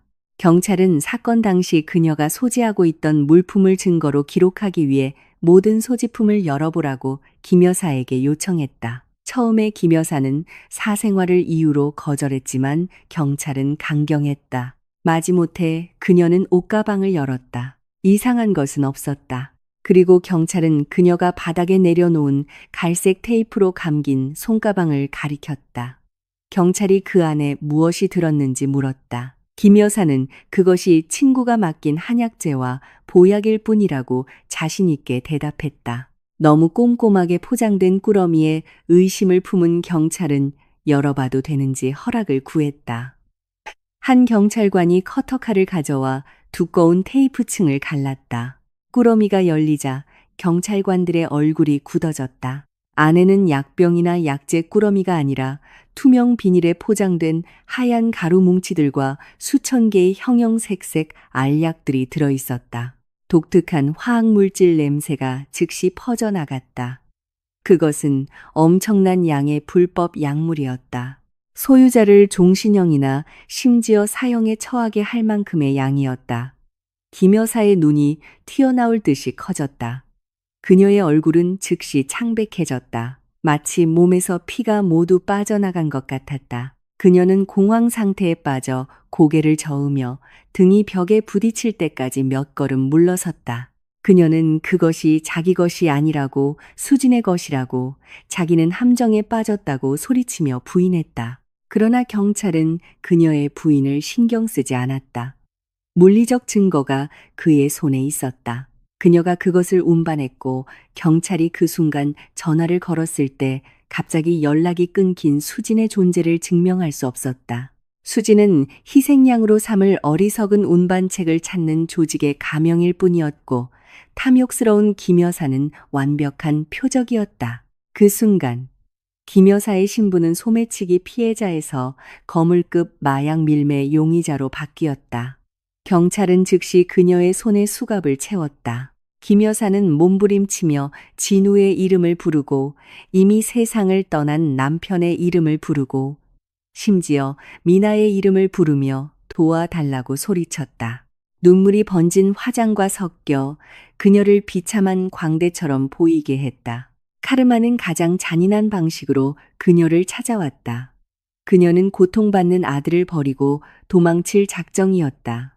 하지만 이제 그녀는 훨씬 더 깊고 어두운 구덩이에 빠졌다. 재산은 날치기 당했고 자유는 빼앗겼으며 이제 사형의 위협에 직면했다. 차가운 신문실에서 김 여사는 자신이 만든 파멸의 무게를 감당하지 못하고 결국 기절했다. 진우가 수갑을 찬 채 이사 회의실에서 끌려나간 지 3개월이 지났다.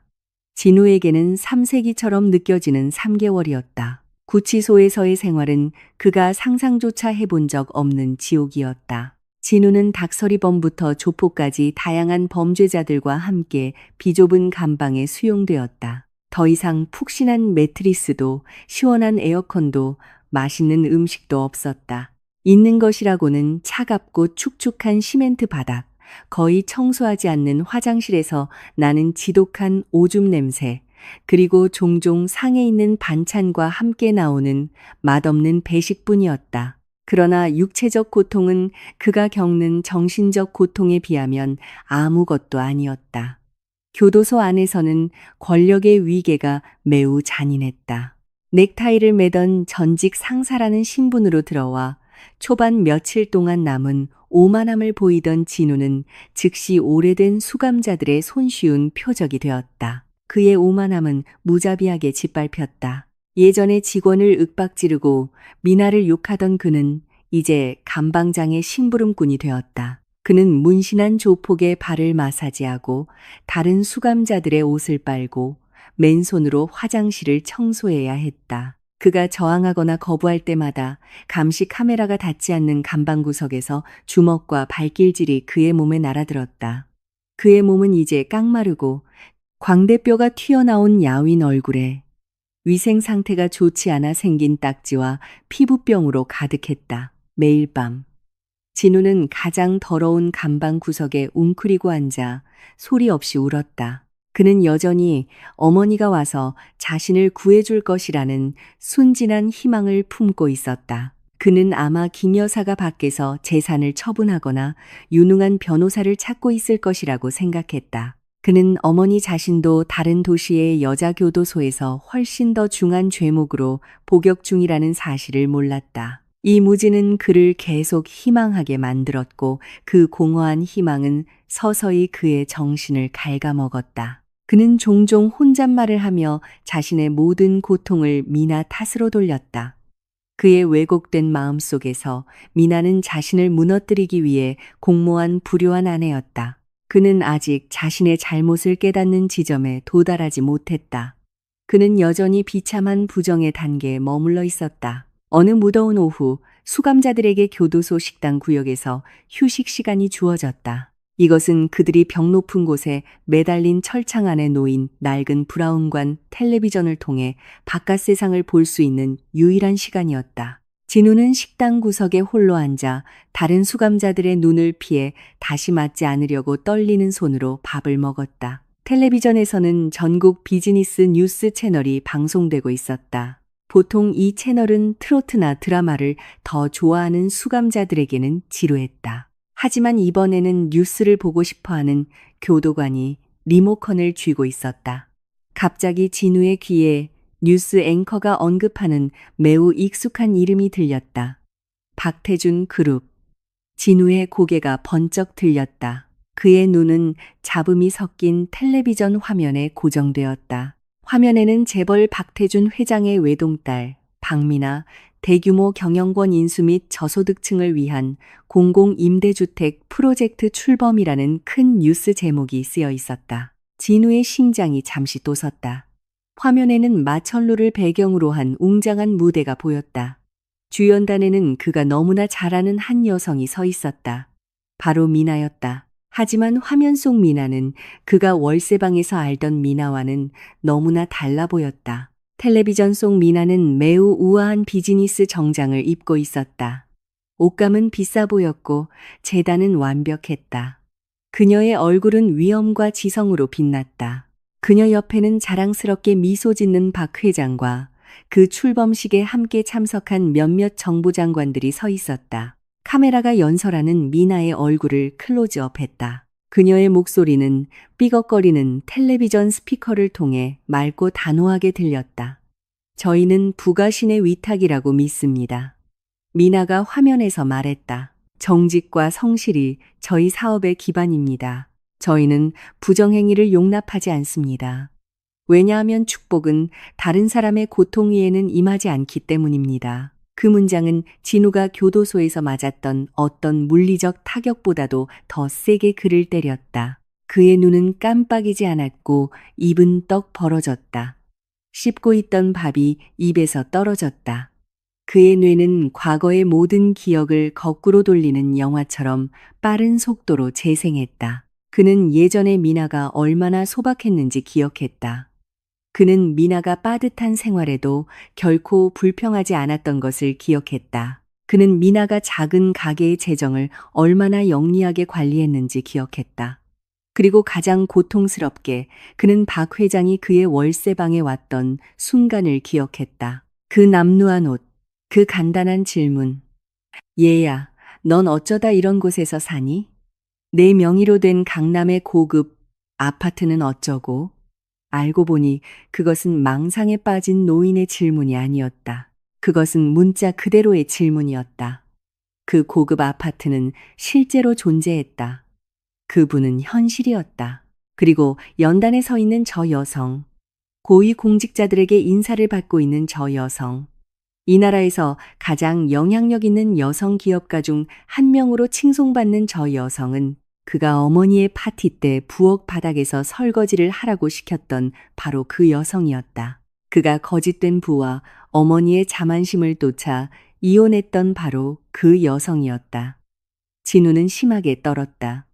손에 든 플라스틱 컵이 떨어져 쏟아졌다. 엄청나게 강력한 후회감이 가슴을 덮쳐 숨이 막힐 지경이었다. 그것은 미나의 마음을 아프게 한 것에 대한 후회가 아니라 엄청나게 탐욕스러운 물질적 후회였다. 그는 방금 평생의 복권, 당첨권을 버렸다는 것을 깨달았다. 그는 손에 다이아몬드를 쥐고 있었다. 하지만 그것이 단지 유리 조각인 줄 알고 하수구에 버렸다. 그리고 그는 금이라고 생각한 돌멩이를 쫓아달렸다. 이 어리석음은 너무나 절대적이고 용서받을 수 없는 것처럼 느껴졌다. 진우는 갑자기 붐비는 식당 한가운데서 히스테리컬하게 소리쳤다. 저 사람 내 아내야. 내 아내라고. 쟤 내 아내야. 그는 미친 사람처럼 텔레비전 화면을 가리키며 외쳤다. 다른 수감자들이 돌아보며 이상하다는 듯이 쳐다보다가 조롱하며 웃었다. 야, 꿈 깨라. 이 자식아. 저런 천사 같은 여자가 너 같은 시궁쥐랑 어울리겠냐? 한 수감자가 비웃었다. 아니야, 맹세해. 제 미나야. 내가 제 남편이야. 저 모든 게 내 거였어. 내가 저기 있어야 했다고. 진우는 울부짖으며 텔레비전으로 달려가려 했고 마치 화면 속으로 들어가 그 자리를 되찾고 싶어 하는 것 같았다. 하지만 다른 수감자가 그의 다리를 걸어 넘어뜨렸다. 진우는 더러운 식당 바닥에 넘어졌다. 그의 얼굴은 흩어진 음식 찌꺼기에 부딪혔다. 하지만 그는 신경 쓰지 않았다. 그는 계속 울고 소리치며 미나의 이름을 부르고 그의 소나귀에서 사라진 돈의 액수를 외쳤다. 교도관들이 와서 통제력을 잃은 진우를 끌고 갔다. 진우는 몸부림쳤고 그의 눈은 여전히 텔레비전 화면에 고정되어 있었다. 화면에는 이제 미나가 자신을 존경하는 눈빛으로 바라보는 잘생긴 젊은 남성 강지훈과 함께 취임 리본을 자르는 모습이 나오고 있었다. 그 광경은 진우의 마음에 박힌 마지막 못이 되었다. 그는 소란을 피웠다는 이유로 독방으로 다시 끌려갔다. 그 어둡고 조용한 감방 안에서 진우는 벽에 머리를 반복해서 대섰다. 그는 영혼의 고통을 잊기 위해 육체적 고통을 이용했다. 만약 그가 장인에게 잘했더라면 누릴 수 있었을 호화로움, 세단, 저택, 그리고 명예의 환영이 이제 그의 눈앞에서 춤을 추며 그를 끊임없이 고문했다. 그는 자신의 가장 큰 적이 미나도 박 회장도 경찰도 아니라는 것을 깨달았다. 그의 가장 큰 적은 자신의 탐욕과 오만함이었다. 그리고 이제 그는 그 오만함의 대가를 자신이 버린 여성이 하늘 높이 날아오르는 것을 지켜보며 교도소에서 썩어가는 산산조각 난 남은 인생으로 치러야 했다. 시간은 탐욕스러운 자들에게는 잔인하게 돌지만 인내하는 자들에게는 아름답게 흘러간다.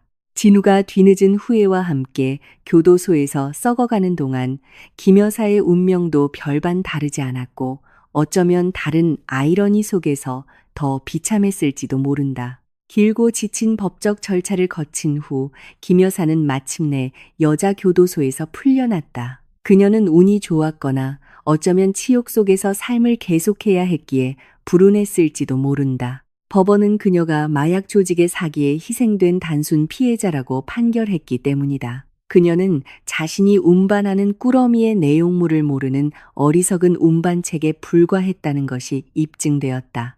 게다가 수진의 조직을 폭로한 그녀의 증언 덕분에 상당한 감형을 받았다. 그러나 그 자유는 더 나은 삶으로 가는 티켓이 아니었다. 김 여사는 교도소 문을 나설 때 아무도 그녀를 맞이하지 않았다. 가족도 사교계 친구도 물론 진우도 없었다. 그녀는 몇 달 전 체포될 때 입었던 것과 같은 옷을 입고 나섰고 이제는 낡고 퀴퀴한 냄새가 났다.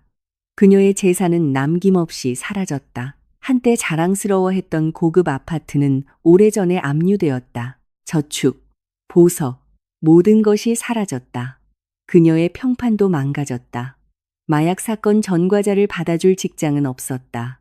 비록 그녀가 단순 운반책이었을지라도 김 여사는 한때 자신의 연극 무대라고 여겼던 도시에서 공식적으로 노숙자가 되었다. 김 여사의 하루하루는 이제 한 가게 처마 밑에서 다른 가게 처마 밑으로 떠돌아다니며 보냈다. 한때 고급 레스토랑 음식만 먹던 그녀의 배는 이제 쓰레기통에서 나온 상한 음식 찌꺼기나 지나가는 사람들의 동정에 만족해야 했다. 그녀의 오만함은 뼈저린 굶주림에 서서히 깎여나갔다. 그러나 그녀의 시기심은 만성질환처럼 여전히 강하게 남아 있었다. 그녀는 종종 길가에 멍하니 앉아 멍한 눈으로 지나가는 고급 차들을 바라보았다. 만약 진우가 어리석지 않았다면, 만약 미나가 반항하지 않았다면 분명 자신도 저 에어컨 나오는 차 안에 편안히 앉아 있었을 것이라고 상상하며 그녀는 결코 자신의 탐욕을 탓하지 않았다. 어느 맑은 오후 김 여사의 배에서 요란한 소리가 났다. 그녀는 어제 점심 이후로 아무것도 먹지 못했다. 물집 잡힌 발은 목적 없이 그녀를 이끌었고 마침내 도심의 한 고급 컨벤션 센터 지역에 도착했다. 예전에 그녀는 이곳에서 진우의 결혼식을 열 꿈을 꾸곤 했다. 그 건물은 오늘따라 매우 붐비고 웅장해 보였다. 입구에는 아름다운 꽃 장식이 아치를 이루고 있었고 그 향기는 길 건너까지 퍼져나갔다. 번쩍이는 고급 세단들이 줄지어 매우 우아하게 차려입은 하객들을 내려주고 있었다. 김 여사는 길 건너편에 멈춰 서서 가로수 뒤에 숨었다. 그녀의 눈은 그 호화로움뿐만 아니라 건물 쪽에서 바람을 타고 오는 양념갈비와 잡채 냄새에 굶주려 있었다. 굶주림이 수치심을 이겼다. 그녀의 교활한 뇌가 움직이기 시작했다. 그녀는 생각했다. 이렇게 호화로운 파티를 여는 주인은 분명 자비로운 부자일 거야. 아니면 적어도 뒷문으로 몰래 들어가 음식이 남은 더러운 접시라도 훔칠 수 있겠지. 아니면 더 대담하게 신랑 신부를 축복하는 거지인 척해서 구걸을 할 수도 있겠다. 비틀거리는 걸음으로 김 여사는 길을 건넜다. 그녀는 헝클어진 머리를 정돈하고 흙 묻은 옷을 털어내려 애썼다. 그러나 그 노력은 헛수고였다. 그녀는 여전히 노숙자처럼 보였다. 그녀가 건물 옆문으로 다가갔을 때 늠름하게 서 있는 거대한 화환을 보았다. 화환에 쓰인 글씨는 그녀의 발걸음을 즉시 멈추게 했고 마치 맑은 날의 벼락을 맞은 것 같았다. 박미나 강지훈 두 분의 결혼을 진심으로 축하합니다. 김 여사는 얼어붙었고 믿을 수 없다는 듯 입을 떡 벌렸다. 그녀는 희미한 눈을 비비며 잘못 읽었기를 바랐다. 하지만 금색 글씨는 선명하게 보였다. 미나, 한때 그녀가 모욕하고 짓밟고 길고양이처럼 쫓아냈던 며느리. 오늘 이 도시에서 가장 호화로운 건물에서, 잡지에서 가장 성공한 젊은 CEO로 자주 등장하는 남자와 결혼하고 있었다. 그녀의 가슴은 불타는 듯한 시기심으로 답답했다. 이 파티는 자기 아들의 것이어야 했다.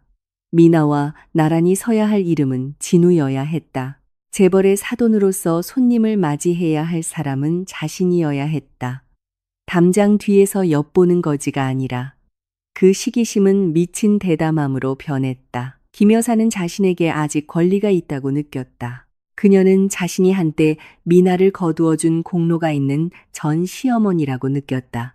이미 제정신이 아닌 논리로 그녀는 아마 미나가 자신의 처지를 보고 동정할 것이라고, 아니면 박 회장이 소란을 피우지 않도록 입막음 돈을 줄 것이라고 생각했다. 그녀는 향기나는 하객들 줄을 뚫고 정문으로 향했다. 물론 그녀가 로비에 도착하기도 전에 검은색 사파리 복장을 한 거구의 경비원 2명이 즉시 그녀를 막아섰다. 김 여사의 불쾌한 채취 때문에 주위의 하객들은 코를 막고 혐오스러운 눈빛으로 멀어졌다. 죄송합니다. 부인, 들어오실 수 없습니다. 비공개 행사입니다. 경비원이 단호하지만 여전히 정중하게 말하며 그녀를 그저 평범한 거지라고 생각했다. 김 여사는 분노했다. 그녀는 쉰 목소리로 소리쳤다. 비켜. 내가 누군지 몰라? 나는 신부의 시어머니야. 미나의 시어머니라고. 미나 불러와. 내 며느리 좀 만나야겠어. 그녀의 외침은 많은 사람들의 주의를 끌었다. 몇몇 하객들은 수군거리며 그 장면을 휴대폰으로 녹화했다. 경비원들은 서로를 쳐다보더니 경멸하며 작게 웃었다. 미나 씨는 박태준 회장님의 외동딸이고 남편은 강지훈 대표님입니다. 부인, 사칭하지 마세요. 끌려나가기 전에 가세요. 거짓말 아니야. 예전에 미나는 내 아들 아내였어. 걔 불러. 분명히 나를 만나고 싶어 할 거야. 걔는 나한테 빚졌어. 김 여사는 계속 몸부림치며 경비원들의 단단한 팔을 뚫고 들어가려 했다. 소란은 점점 커져 접수 구역까지 들렸다. 갑자기 로비의 하객들이 갈라졌다. 분위기가 갑자기 조용해졌다. 건물 안에서 박 회장이 모습을 드러냈다. 그는 매우 단정한 검은색 턱시도를 입고 있었다. 그의 얼굴은 평온했지만 누구든 고개를 숙이게 만드는 권위의 아우라를 뿜어냈다. 그의 옆에는 충실한 비서 김 비서가 서 있었다. 박 회장은 천천히 로비 계단을 내려와 소란이 일어난 곳으로 향했다. 박 회장을 보자 아까 타오르던 김 여사의 기세가 갑자기 꺾였다. 그녀는 그 얼굴을 기억했다. 한때 그녀가 월세방에서 쫓아냈던, 지금은 그녀를 방해하는 작은 벌레를 보듯 쳐다보는 노인의 얼굴. 김 여사는 떨었다. 입이 굳게 닫혔다. 박 회장은 김 여사 앞에서 세 걸음 떨어진 곳에 멈췄다. 그는 화내지도 윽박지르지도 않았다. 그는 단지 김 여사를 머리끝부터 발끝까지 뼈를 애는 듯한 차가운 시선으로 쳐다볼 뿐이었다. 내 딸의 행복한 날에 무슨 소란이오? 그가 조용히 물었다. 하지만 그의 목소리는 그 정적 속에서 매우 선명하게 들렸다.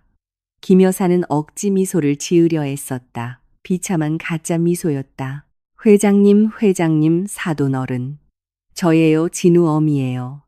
저는 그저 축하 인사를 드리려고, 그리고 이틀 동안 아무것도 못 먹었어요, 회장님. 제발, 예정을 생각해서라도. 그녀의 목소리는 문장 끝에서 흐려졌다. 한 끼 밥을 위해 그녀의 자존심은 완전히 무너졌다. 박 회장은 옅은 미소를 지었다.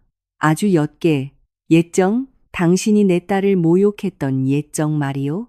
당신이 내 딸에게 바닥에서 음식을 주워 먹으라고 시켰던 예정 말이요? 김 여사는 창백해졌다. 그녀는 박 회장이 그 사건의 세세한 부분까지 기억하고 있을 줄은 상상도 못했다. 김 비서, 박 회장은 고개를 돌리지 않고 불렀다. 네, 회장님. 김 비서가 재빨리 대답했다. 이 손님이 굶주렸다고 하니 예전에 그분이 내 딸에게 베풀었던 기준에 맞는 음식을 주시오. 김 비서는 알아들었다는 듯 고개를 끄덕였다. 그는 잠시 경비 초소 뒤로 갔다가 스티로폼 도시락 상자 하나를 들고 돌아왔다. 하지만 그것은 새 도시락이 아니었다. 그것은 경비원이 반쯤 먹다 남긴 도시락이었다. 뼈만 남은 닭고기와 차가운 국물에 젖은 약간의 밥이 남아 있었다. 김 비서는 그 상자를 김 여사의 손에 건넸다. 자, 부인. 이것이 오늘의 당신 복입니다. 김 비서가 무표정하게 말했다. 김 여사는 손에 들린 남은 밥상자를 멍하니 바라보았다. 눈물이 주르륵 흘러내렸다. 그녀는 수백 명의 부자들 앞에서 모욕당했다. 그녀는 한때 자신의 고급 아파트 파티에서 미나를 대했던 것과 똑같이 대우받았다. 카르마는 단지 온 것이 아니라 그녀의 뺨을 번갈아 때렸다. 저 여자 데리고 가. 더 이상 경치를 망치게 두지 마. 박 회장이 명령하고는 등을 돌려 다시 파티장으로 들어갔다. 다시는 뒤돌아보지 않았다. 경비원들은 즉시 김 여사를 건물 구역에서 멀리 끌어냈다. 김 여사는 더 이상 저항하지 않았다. 기운이 다 빠졌다. 그녀는 어두운 큰 길가까지 끌려갔다. 그곳 희미한 가로등 아래에서 김 여사는 무릎을 꿇고 그 남은 밥 상자를 들고 앉았다. 그녀는 너무나 굶주려서 다른 선택이 없었다. 흐느끼며 떨리는 손으로 그녀는 그 남은 밥을 먹기 시작했다. 한 숟갈 한 숟갈이 가시를 삼키는 것 같았다. 멀리서 건물 안에서 들려오는 우렁찬 박수 소리와 오케스트라 음악이 들렸고 그것은 절정에 달한 미나의 행복을 알렸다. 한편 그녀 자신은 스스로 판치욕의 구렁텅이에 빠져 있었다. 5년은 세상의 얼굴을 바꾸기에 충분히 긴 시간이다. 그러나 진우에게 그 5년은 정신적 고통으로 가득 찬 시간의 터널을 통과하는 긴 여정이었다. 그날 아침 교도소의 정문이 활짝 열렸다. 진우는 반세기 동안 갇혀있던 곳에서 처음으로 자유로운 공기를 마시며 밖으로 나왔다. 그러나 그 자유로운 공기는 그에게 상쾌하게 느껴지지 않았다. 무겁고 억압적으로 느껴졌다. 진우는 더 이상 거만하고 말쑥한 젊은이가 아니었다. 그의 몸은 이제 깡마르고 등은 약간 굽었으며 아직 그리 늙지 않았음에도 머리카락은 희끗희끗했다. 그의 얼굴은 깊은 고통의 흔적이 새겨져 단단하고 거칠었다. 첫해 교도소에서의 싸움으로 이가 몇 개 빠졌다. 그는 두 벌의 낡은 옷이 든 검은 비닐봉지 하나만 들고 있었다. 아무도 그를 마중 나오지 않았다. 그는 동료 수감자로부터 어머니 김 여사가 1년 전 심각한 폐질환으로 길거리에서 제대로 치료받지 못하고 세상을 떠났다는 소식을 들었다. 그 소식은 진우의 마음을 무감각하게 만들었다. 그는 이제 이 세상에 완전히 혼자였다. 진우는 새 삶을 시작하려 했다. 그러나 기업 횡령 사건의 전과자라는 신분 때문에 가는 곳마다 거절당했다. 경비원으로 지원했지만 거절당했고 가게 점원으로 지원했지만 쫓겨났다. 심지어 건설 현장 인부로 지원했을 때도 시멘트를 훔칠 것이라는 의심을 받기 일쑤였다. 결국 그는 정처 없이 떠돌며 가게 처마 밑에서 자고 사람들의 동정으로 끼니를 때웠다. 그의 과거의 오만함은 먼지가 되어 산산이 부서졌다. 그는 종종 맹목적인 야망을 위해 헛되이 버렸던 자신을 진심으로 사랑했던 유일한 여성인 미나의 얼굴을 떠올리며 명상에 잠겼다. 어느 날 한 도시 공원에서 폐병을 줍고 있을 때 한 중년 남성이 그에게 다가왔다. 그 남자는 그에게 일자리를 제안했다. 한 인력 파견 업체에서 도시 외곽의 고급 주택가에 있는 큰 집의 정원사와 수영장, 청소부를 찾고 있다는 것이었다. 조건은 많지 않았다. 열심히 일하고 정직하며 말이 적으면 되었다. 월급은 꽤 괜찮았고 작은 원룸을 빌리고 먹고 살기에는 충분했다. 이미 절망에 빠진 진우는 깊이 생각하지 않고 즉시 그 제안을 받아들였다. 그는 마침내 신이 자신에게 약간의 자비를 베풀었다고 느꼈다. 진우는 매우 고급스러운 주택가로 안내되었다. 그가 일하게 될 집은 단순한 집이 아니라 높은 담장과 매우 넓은 정원으로 둘러싸인 현대적인 저택, 즉 궁전이었다. 진우의 임무는 수헥타르에 달하는 넓은 마당을 쓸고 잔디를 깎고 매일 아침 수영장을 청소하는 것이었다. 그는 부지런히 일했다. 그는 이 기회를 놓치고 싶지 않았다. 그는 고개를 숙이고 감히 주인의 얼굴을 쳐다보지 않았으며 집사의 모든 명령에 따랐다. 그는 이 집의 주인이 누구인지 몰랐고 신경 쓰지도 않았다. 그에게는 하루 세끼 따뜻한 밥을 먹을 수 있다는 것 자체가 사치였다. 몇 달이 지났다. 진우는 조용히 일했다. 그는 마른 잎을 쓰는 일상에서 평화를 찾았다. 그러나 그의 마음을 항상 괴롭히는 것이 하나 있었다. 이 집의 호화로움을 볼 때마다 그는 한때 미나에게서 빼앗았던 집이 떠올랐다. 이 집은 훨씬 더 크고 훨씬 더 웅장했다. 그는 이곳에 사는 사람이 얼마나 행복할까 상상했다. 어느 맑은 오후, 진우는 뒷마당에 위치한 주 수영장 가장자리에 이끼를 닦고 있었다. 그 수영장은 맑고 푸른 물이 저녁 하늘을 비추어 매우 아름다웠다. 갑자기 그는 정원 옆 차고로 다가오는 부드러운 고급 자동차 엔진 소리를 들었다. 그것은 매우 비싼 고급차 소리였다. 진우는 집사의 지시에 따라 주인의 눈에 띄지 않기 위해 비켜서려 했다. 그러나 그의 발걸음은 아이들의 맑은 웃음소리를 듣고 멈췄다. 할아버지, 할아버지가 테라스에 계셔요. 한 어린이가 외쳤다. 진우는 호기심에 살짝 고개를 돌렸다. 길고 검은 리무진 세단에서 늠름하고 잘생긴 남자 강지훈이 내렸다. 그는 매우 우아한 여성에게 문을 열어주었다. 그 여성은 파스텔 톤의 긴 드레스와 어울리는 스카프를 두르고 있었다. 그녀의 얼굴은 완벽한 목미와 행복으로 빛났다. 진우는 심장이 싣는 듯했다. 손에 든 빗자루가 떨어져 꽤 큰 소리를 내며 바닥에 부딪혔다. 그 여성은 바로 미나였다. 미나는 5년 전보다 훨씬 더 아름다워 보였다. 그녀는 성숙하고 평온하며 사랑이 가득해 보였다. 그녀는 남자아이와 여자아이, 두 어린아이의 손을 잡고 있었고 아이들은 즐겁게 집 테라스로 달려갔다. 웅장한 테라스에는 박 회장이 흔들의자에 앉아 손주들을 맞이하기 위해 팔을 벌리고 있었다. 미나, 진우는 무의식적으로 속삭였다. 그의 목소리는 쉬고 떨렸다. 빗자루가 떨어지는 소리가 강지훈의 주의를 끌었다. 그는 수영장 쪽을 돌아보고는 미나에게 무언가 속삭였다. 미나는 천천히 고개를 돌렸다. 그녀의 눈이 진우의 눈과 마주쳤다. 진우는 숨을 참았다. 그는 미나가 화를 내거나 욕을 하거나 적어도 증오의 표정을 보여주기를 바랐다. 그는 그 분노를 받아들일 준비가 되어 있었다. 그러나 일어난 일은 증오보다 훨씬 더 고통스러웠다. 미나는 그를 무표정하게 바라보았다. 분노의 기색도 원한도 없었지만 알아보는 기색도 없었다. 그녀의 시선은 공허했다. 마치 진우가 그저 정원에 있는 돌조각상이나 마른 나무인 것처럼, 마치 진우가 그녀의 삶의 역사에 존재한 적이 없는 것처럼. 미나는 그저 낯선 하인에게 하듯 예의상 고개를 한번 끄덕이고는 남편과 아이들에게 다시 환한 미소를 지었다. 그녀는 등을 돌려 따뜻한 자신의 궁전 같은 집으로 걸어 들어갔고 수영장가에 얼어붙은 진우를 남겨두었다. 그 태도는 진우를 산산조각 냈다. 그는 미나에게 자신이 이제 아무것도 아니라는 것을 깨달았다. 그는 미움을 받을 가치조차 없었다. 누군가를 미워하려면 그 사람을 기억해야 하기 때문이다. 미나는 이미 자신의 기억에서 진우를 완전히 지워버렸다.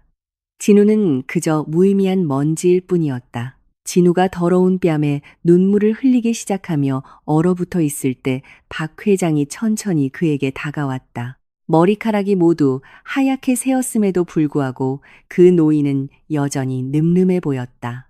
그는 진우 옆에 서서 방금 닫힌 집문을 함께 바라보았다. 일은 어떤가?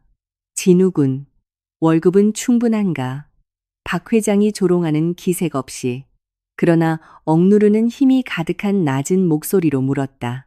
진우는 무릎을 꿇었다. 그는 박 회장의 발에 입을 맞추며 흐느끼며 울었다. 아버님 죄송합니다.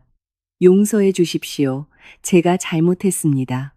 후회합니다. 박 회장은 발을 빼지도 그를 일으켜 세워주지도 않았다. 그는 진우가 땅에서 울도록 내버려 두었다. 나를 아버님이라 부르지 말게. 그 권리는 5년 전에 자네가 버렸어. 박 회장은 긴 한숨을 내쉬며 저녁 하늘을 바라보았다. 자네가 왜 여기서 일할 수 있는지 아나? 그 인력 파견 업체는 내 회사 소유일세. 내가 그들에게 자네를 고용하라고 시켰지. 내가 집사에게 자네를 이 정원에 배치하라고 했네. 진우는 고개를 들었다. 그의 얼굴은 눈물과 콧물로 젖어 있었다. 왜요? 왜 이런 짓을 하십니까? 왜 그냥 길거리에서 죽게 내버려 두지 않으셨습니까? 박 회장은 고개를 숙여 진우의 눈을 깊이 들여다보았다. 죽음은 너무 쉽기 때문일세, 진우군. 감사할 줄 모르는 자에게 가장 좋은 벌은 감옥이 아니라 후회라네. 박 회장은 큰 거실 창문을 가리켰다. 그곳에는 따뜻한 크리스탈 샹들리에 아래에서 미나, 강지훈, 그리고 그들의 아이들이 행복하게 웃고 있는 실루엣이 보였다. 완벽한 가족의 모습. 나는 자네가 평생 여기서 일하기를 바라네. 나는 자네를 해고하지 않을 걸세. 나는 자네에게 음식과 거처를 줄 것이네. 하지만 그 대가로 매일 아침, 매일 오후 자네는 저 광경을 봐야 하네. 박 회장이 단호한 어조로 말했다. 자네는 한때 자네가 헛되이 버린 여성이 이제 자네보다 나은 남자에 의해 여왕처럼 대우받는 것을 봐야 하네. 자네의 아이가 될 수 있었을 아이들이 다른 남자를 아버지라고 부르는 것을 봐야 하네. 남은 평생 동안 매 순간 그 후회를 즐기게나 그것이 자네의 지상지옥일세. 박 회장은 등을 돌려 떠났고 진우를 공허함 속에 홀로 남겨두었다. 진우는 다시 그 창문을 바라보았다. 그는 미나의 그렇게 자유로운 웃음을 보았다. 한때는 그의 것이었지만 그가 눈물로 침묵시켰던 웃음, 그 고통은 너무나 현실적이어서 그의 심장을 갈기갈기 찢었다. 그는 떠날 수 없다는 것을 알았다. 그에게는 다른 갈 곳이 없었다. 그는 이 황금 세장에 갇혀 자신의 과거의 폐허 위에 세워진 다른 사람의 행복을 영원히 지켜보는 관객이 되었다. 진우는 떨리는 손으로 다시 빗자루를 집어들었다. 어두워지기 시작하는 저녁 하늘 아래 그는 과거의 그림자와 결코 끝나지 않을 후회와 함께 다시 마른 잎들을 쓸었다. 그의 눈물이 땅을 적셨지만 그가 자신의 손으로 죽인 사랑을 결코 다시 피어나게 할 수는 없었다.